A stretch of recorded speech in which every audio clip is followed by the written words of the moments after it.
ఏం జరిగింది? నాకు యాక్సిడెంట్ అవ్వకముందు ఏం జరిగింది బాగి? నువ్వెవరు? చెప్పాను కదా సార్, నేను మీ కేర్ టేకర్ని సార్. నువ్వు కేర్ టేకర్వి కాదు బాగి. నా దగ్గర జీతం కోసం పనిచేసేదానివి అయితే ఇందాక నీ ప్రాణాలకి తెగించి మరీ నన్ను కాపాడేదానివి కాదు. నువ్వు ఆ రౌడీల్ని కోపంతో కొట్టలేదు, నాకేమైనా అవుతుందేమో అన్న భయంతో, బాధతో కొట్టావు.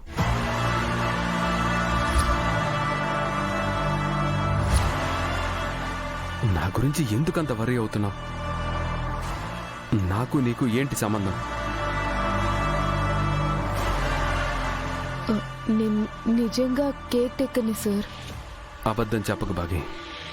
జీతం కోసం పనిచేసే ఒక కేర్ టేకర్ పిల్లల్ని అంత బాగా చూసుకోదు. నువ్వు పిల్లల్ని కన్న తల్లిలా ప్రేమిస్తున్నావు. అంజలిని రణ్వీర్తో పంపిస్తుంటే నువ్వు కన్నీళ్లు పెట్టుకోవటం నేను చూశాను.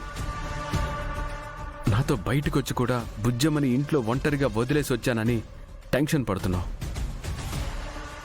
రాతోడ్కి ఫోన్ చేసి బుజ్జమ్మకి కాపలాగా పెట్టావు. పిల్లల్ని జాగ్రత్తగా చూసుకోవడం నా బాధ్యత సార్. ఓకే, పిల్లల సంగతి పక్కన పెట్టు. నిన్న నేను మనోహర్తో బయటికి వెళ్తే నువ్వెందుకు పొసెసివ్గా ఫీల్ అయ్యావు?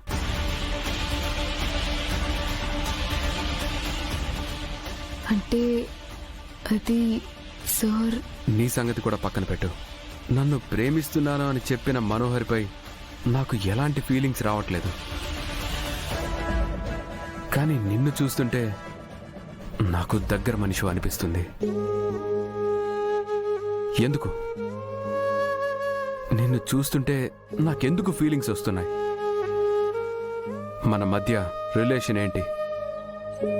మనం ఎవరం? చెప్పు బాగి. సారీ సార్, నేను మీకు ఇప్పుడేం చెప్పలేను. మీ గతం గురించి చెప్తే నాకు కొంతవరకు నా గతం గుర్తొచ్చింది బాగి.